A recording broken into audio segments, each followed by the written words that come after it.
आज हम बात करेंगे क्लास 11th के तरलों के यांत्रिक गुण जो चैप्टर है उसका एक टॉपिक है ऊर्जा घनत्व। उस पे हम डिस्कस करेंगे, ठीक है।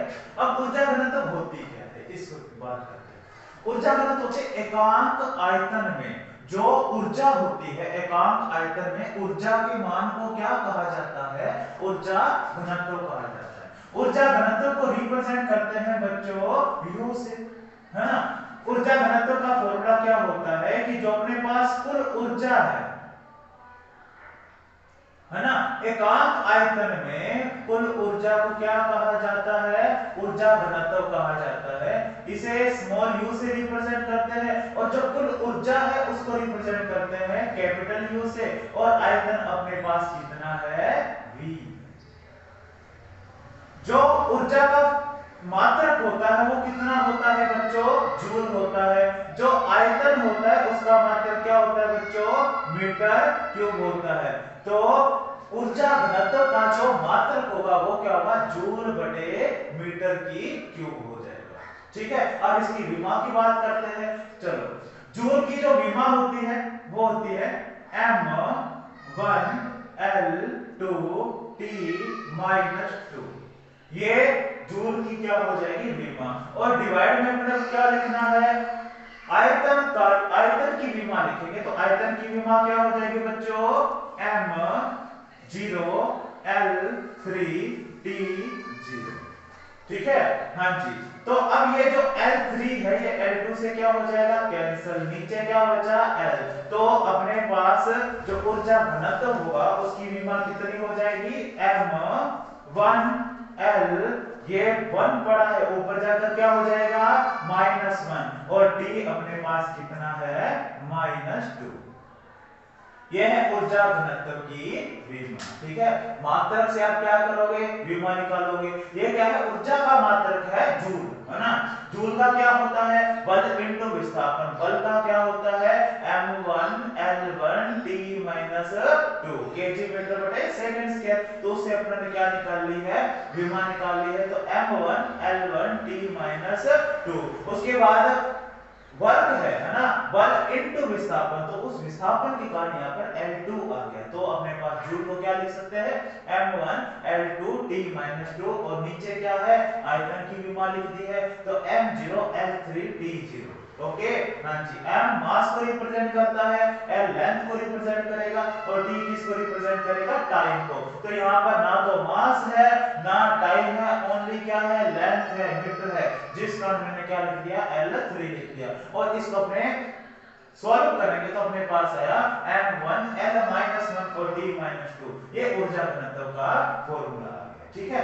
हाँ जी, अब अपने बात कर रहे हैं कि जो तरल होते हैं उनके पास 3 प्रकार की ऊर्जा होती है, ठीक है। 3 प्रकार की ऊर्जा घनत्व से अपने क्या करेंगे, रिप्रेजेंट करेंगे। तो सबसे पहले कि जो दाब है ना, जो दाब है उसको तरलों का ऊर्जा घनत्व बोला जाता है। कैसे बोला जाता है, क्यों बोला जाता है, वो आपको यहाँ पे ड्राइव करके बता दिया जाएगा। एक अपने पास है गतिज ऊर्जा, है ना। गतिज ऊर्जा तो v से डिवाइड कर देंगे तो वो क्या बन जाएगी, गतिज ऊर्जा घनत्व बन जाएगी। उसके बाद हम स्थितिज ऊर्जा की बात करते हैं तो स्थितिज भी एक तरह की ऊर्जा होगी, स्थितिज ऊर्जा, और उसको भी आयतन से क्या कर देंगे, डिवाइड कर देंगे तो अपने पास क्या आ जाएगा, उसका ऊर्जा घनत्व, स्थितिज ऊर्जा घनत्व, गतिज ऊर्जा घनत्व।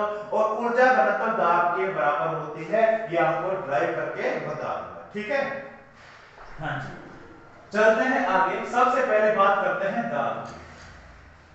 अब दाब का तो आपको पता है क्या होता है, एकांक क्षेत्रफल पर लगाए गए बल को क्या कहा जाता है, दाब कहा जाता है, ठीक है। चलो भी, दाब इज इक्वल टू बल बटे क्षेत्र। ओके बच्चों, हाँ जी। दाब अपने लिए क्या है, प्रेशर, P से रिप्रेजेंट करते हैं। बल को किससे रिप्रेजेंट करते हैं, F से। और क्षेत्रफल को किससे रिप्रेजेंट करेंगे, A से, है ना। तो एकांक क्षेत्रफल पर लगाए गए बल को दाब कहा जाता है। इसे आप ऐसे भी बोल सकते हो, 1 मीटर स्क्वायर पर लगाए गए बल को दाब कहा जाता है, या इकाई क्षेत्रफल पर लगाए गए बल को दाब कहते हैं। तो तो इस हिसाब से क्वेश्चन पुट हो जाता है। ठीक है, हाँ जी। तो दाब का जो अपने पास रिप्रेजेंट करते हैं P से बल F हो गया, क्षेत्रफल कितना हो गया है, A हो गया। अब बच्चों जो अपने पास F है ना, बल है, इसको किससे रिप्रेजेंट कर सकते हैं, mg से। यदि वस्तु स्थिर है, यदि वस्तु स्थिर है तो mg लिखेंगे। यदि वस्तु कोई गति कर रही है तो किससे रिप्रेजेंट करते हैं, ma से। लेकिन यहाँ पर जो दाब है, जैसे ही अपने पास कोई वस्तु है, अब मैं क्या कर रहा हूँ, इस पर बल लगा रहा हूँ। अब ये गति नहीं करनी चाहिए। बल क्या होता है, कोई वस्तु स्थिर है, उस पर अपने बल लगा रहे हैं ना, तो वो किस में कन्वर्ट हो जाता है, दाब के अंदर वो कन्वर्ट होगा। यदि वस्तु गति करने लग जाए तो वो दाब नहीं कहलाएगा, है ना। तो ये अपने पास कोई वस्तु है, इस पर हम क्या कर रहे हैं, बल लगा रहे हैं। ये किस में कन्वर्ट हो गया, दाब के अंदर। तो ये इसका क्या हो गया, क्षेत्रफल। ठीक है, और अपने क्या लगा रहे हैं, इस पे बल लगा रहे हैं, ऑटोमेटिक किसके अंदर कन्वर्ट हो गया, दाब के अंदर कन्वर्ट हो गया, है ना। अब ये वस्तु स्थिर है, इसलिए g का उपयोग किया। वस्तु स्थिर है इसलिए हमने क्या किया है, g का उपयोग किया है। ठीक है, हाँ जी। तो जो भी हम छोटे छोटे फॉर्मूलास का उपयोग करेंगे उसको मैं क्या करता जाऊंगा, साइड में लिखता जाऊंगा। तो mg लिख दिया, तो p इज इक्वल टू क्या लिख सकते हैं बच्चों, mg लिख सकते हैं। अब अपने बात करते हैं घनत्व की। घनत्व को रिप्रेजेंट करते हैं रो से। इसका फॉर्मूला होता है m/v। ठीक है, m/v। m क्या है, द्रव्यमान, v क्या है, आयतन। इसको हम क्या बोलेंगे, घनत्व। रिप्रेजेंट करते हैं रो से, तो हम क्या लिख सकते हैं, m इज इक्वल टू, है ना, m is equal to rho into v। तो m की जगह मैं क्या लिख सकता हूं बच्चों, रो इंटू v लिख सकता हूं। तो इसको लिख दूंगा मैं p is equal to rho into आयतन g बटे v। ठीक है, अब ये v आयतन है। आयतन का मतलब देखो, ये अपने पास एक वस्तु थी, इस पर मैं क्या कर रहा हूं, बल लगा रहा हूं। ये कन्वर्ट किसमें कर गया, दाब के अंदर। कब, जब इसका क्षेत्रफल कितना होगा, 1 मीटर स्क्वायर हो जाएगा, है ना। अब देखते हैं, अब इस पूरी वस्तु के आयतन की बात हो रही है। m क्या है, इस पूरी वस्तु का द्रव्यमान, v क्या है, इस पूरी वस्तु का आयतन। अब इस पूरी वस्तु का आयतन की बात करें तो आयतन को हम क्या लिख सकते हैं, एक तो क्षेत्रफल इंटू ऊंचाई। इसका जितना भी क्षेत्रफल है और उसको ऊंचाई से मल्टीप्लाई कर देंगे तो हमारे पास क्या आ जाएगा बच्चों, आयतन आ जाएगा। तो आयतन को क्या लिख सकते हैं, v इज इक्वल टू क्षेत्रफल। इसकी ऊंचाई को मैं रिप्रेजेंट कर रहा हूं h से, तो क्षेत्रफल इंटू ऊंचाई क्या होता है, आयतन। वैसे आयतन का मात्रक क्या होता है, मीटर क्यूब। क्षेत्रफल का मात्रक क्या होता है, मीटर स्क्वायर। ऊंचाई का मात्रक मीटर। तो मीटर स्क्वायर इंटू मीटर क्या होगा, मीटर क्यूब। तो ये किसके बराबर होता है, आयतन के, है ना बच्चों। तो v की जगह में क्या लिखूंगा, a इंटू h लिख दूंगा। तो दाब बराबर रो, तो रो ही पड़ा रहेगा, है ना। v क्या है अपने पास, a इंटू h। यहां से लिख रहा हूं बच्चों, जिस छोटे छोटे फॉर्मूलास का यूज कर रहा हूं डेरिवेशन को बनाने में, वो मैं क्या लिखूंगा, साइड में लिखता जाऊंगा। और g अपने पास g रहेगा, कांस्टेंट है, गुरुत्वीय त्वरण है। और a अपने पास क्या है, a से a क्या हो जाएगा, कैंसिल। तो अपने पास क्या आ जाएगा, p is equal to rho g h। ये अपने पास दाब होगा। ठीक है, इसको ऊर्जा घनत्व से रिलेट कैसे करते हैं ये देखते हैं। क्योंकि दाब का जो मात्रक होता है वो क्या होता है, बल न्यूटन हो गया, और ये अपने पास क्या होगा, क्षेत्रफल। यहां लिख देता हूं, ये न्यूटन हो गया और ये अपने पास क्या है, क्षेत्रफल, मीटर स्क्वायर, है ना। यदि हमने इसकी विमा की बात करें, क्योंकि अभी हमने ऊर्जा घनत्व की विमा निकाली है, वो विमा क्या थी, m1 n-1 t-2। ये किसकी थी, ऊर्जा घनत्व, है ना। यदि हम दाब को सॉल्व करें, इसकी विमा निकालें, यदि इसके बराबर हो गया तो इसका मतलब दाब को हम क्या बोल सकते हैं, ऊर्जा घनत्व के बराबर हो जाएगा, है ना। चलो अब बल की जो विमा होती है क्या होती है, m1। अभी बता कर गया हूं बच्चों, अभी बताया था बल का क्या होता है केजी मीटर बटे second square, KG m1 metre l1 बटे सेकंड स्क्वायर, वो क्या हो जाएगा -2 हो जाएगा। ठीक है, साथ साथ नोट कर लिया करो छोटे छोटे फॉर्मूलाज। उसके बाद क्षेत्रफल, ना तो इसके पास केजी ना इसके पास सेकंड, एक ही है m लेंथ है ना, तो m क्या हो जाएगा 0, तो मैं लिख ही देता हूं L2T 0। इसको लिखना जरूरी नहीं है, m को ना लिखो d को ना लिखो, सीधा l को लिख सकते हो, आपकी मर्जी है। इधर देखो 18, यहां पर पावर 1, नीचे पावर 2, 1 से 1 कैंसिल, नीचे बचा 1, वो ऊपर जाकर क्या होगा, वो ऊपर जाकर होगा m1 l-1 t-2। ठीक है बच्चों, तो इसको हम क्या लिख सकते हैं, जैसे दाब का मात्रक होता है पास्कल, इसका मतलब इसको हम क्या लिख सकते हैं जूल बटे मीटर क्यूब, इसका मात्रक लिख सकते हैं, क्योंकि किसके तुल्य है ना, ये तुल्य है किसके ऊर्जा घनत्व के। तो ये अपने पास आ गया दाब का फॉर्मूला, और ऊर्जा घनत्व एक दूसरे के बराबर है ना। चलो यहां तक हो गए डाउट क्लियर, बीमा भी मैंने रिलेट कर दी है, एक दूसरे के तुल्य आदि बीमा, पास्कल इसको भी बोल सकते हैं, पास्कल इसको भी बोल सकते हैं, बोल सकते हैं क्या नहीं, ठीक है, ये भी पास्कल की बीमा, ये भी पास्कल की फॉर्म में लिख सकते हैं, इसको क्या बोल सकते हैं जूल बटे मीटर क्यूब, इसको भी क्या बोल सकते हैं जूल बटे मीटर क्यूब। ठीक है, हाँ जी। अब ये तो हो गया था, अब हमें दो काम और करना है, कौन से, एक तो निकालनी है गतिज ऊर्जा घनत्व और दूसरा निकालना है स्थितिज ऊर्जा घनत्व। चलो स्टार्ट करते हैं अपने गतिज ऊर्जा घनत्व के बारे में। पहले गतिज ऊर्जा का फॉर्मूला लिख देता हूं। तो हम जानते हैं गतिज ऊर्जा क्या होता है बच्चों, गतिज ऊर्जा का formula kinetic energy is equal to half mv square. गतिज ऊर्जा द्रव्यमान और वेग है ना, m क्या है द्रव्यमान और v क्या है वेग है। अब कंफ्यूज मत हो जाना, v यहां भी लिखा है, यहां यह आयतन था, हो गया क्लियर, ठीक है। उसके बाद नेक्स्ट गतिज ऊर्जा की बात कर रहे हैं, ये अपने पास क्या है वेग है, ठीक है, हाँ जी। चलो m को क्या लिख सकते हैं, सामने पड़े हैं छोटे छोटे फॉर्मूला, m को लिख सकते हैं रो इंटू v, लिख सकते हैं नहीं लिख सकते, तो रो इंटू v लिख देंगे। अब मैं क्या करूंगा, v को थोड़ा सा, जो आयतन वाला v है उसको थोड़ा सा बड़ा लिखूंगा, और जो वेग वाला v है इसको थोड़ा सा छोटा लिखेंगे, ताकि आपको कंफ्यूजन ना हो, ठीक है, हाँ।